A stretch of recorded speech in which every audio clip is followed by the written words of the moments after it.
Okay, guys, today we're going to talk a little bit about curriculum and how a curriculum should be structured. So, this might pertain a lot to people running a program, but it's also going to be important for students who are looking at different academies to train at, and what should you be training as a new student. I remember I've heard this thought experiment a couple of times from a few different instructors that I've had over the years, where they said, if a new student were to come in and you had the foresight that they were going to be involved in a life or death scenario, 30 days from now. So 30 days from now at 12 p.m., this brand new student who just walked in your door is going to be engaged in a life or death street fight scenario. What should you teach them in those 30 days?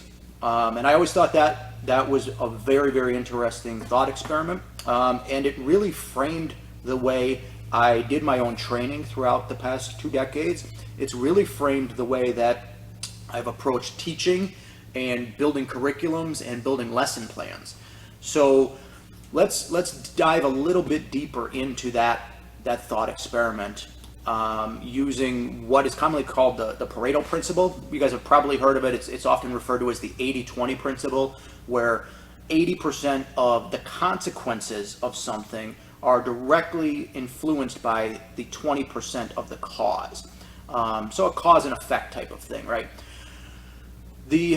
Where that principle comes into play with jiu-jitsu is, what should you be studying as part of the curriculum? What should you be teaching as part of the curriculum?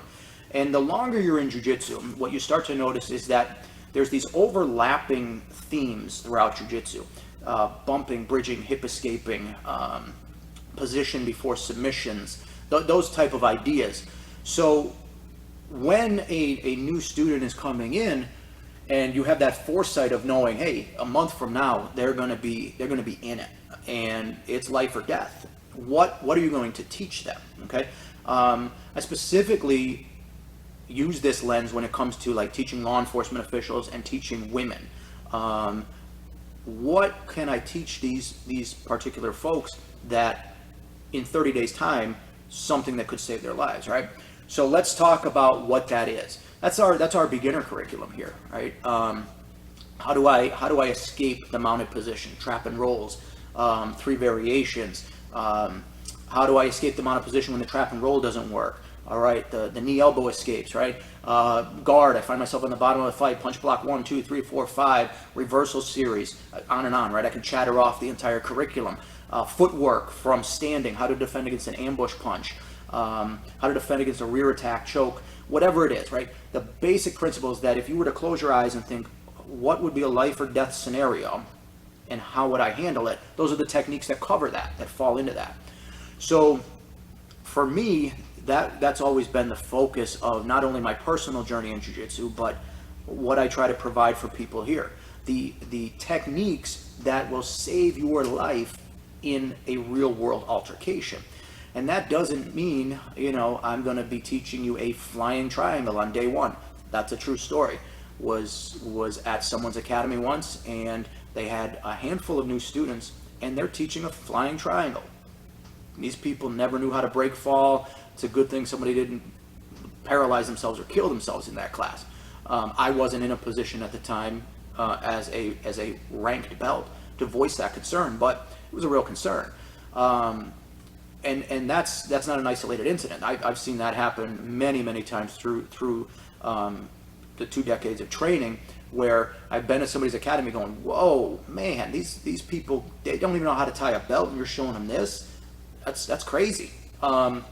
So that's the approach I always take, where it's, okay, what are the techniques that are going to appear throughout your jiu-jitsu career, your understanding of the punch block series. Let's take this as an example. It's in the beginner curriculum, punch block 1, 2, 3, 4, 5. Obviously that relates to not getting your beak punched in a street fight, okay, getting knocked unconscious. But it directly translates throughout your jiu-jitsu journey as you start to get into advanced jiu-jitsu. Things like the bear trap and lasso guards and spider guards and all this stuff, because you've learned from the punch block series how to control base, posture, and distance of your opponent. So without having those fundamental principles from back in the punch block series, you're never going to learn any of these advanced guards, right? And let's talk mount, right? Mount escapes. So you have your trap and roll escapes, right? Basically two categories: trap and roll escapes and knee and elbow escapes. Any escapes you see from the mount are variations within those two categories.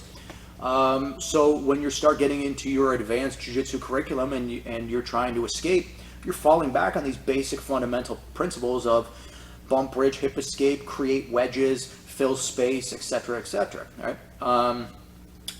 As opposed to you have 30 days to learn a technique before this hypothetical death match that you're about to have, and your instructor is going to show you a berimbolo from standing Imanari roll to Ashigarami inside heel hook with 27 variations.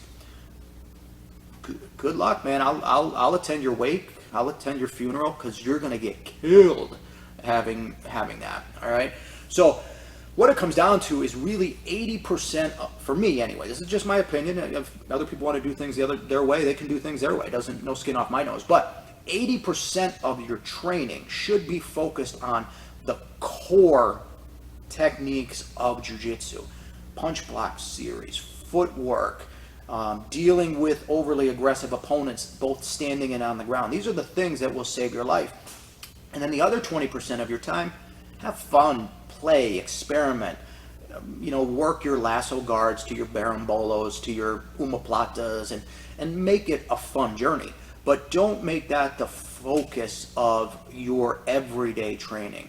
Use the Pareto principle, 80-20, and you're going to see a much more well-rounded jiu-jitsu game.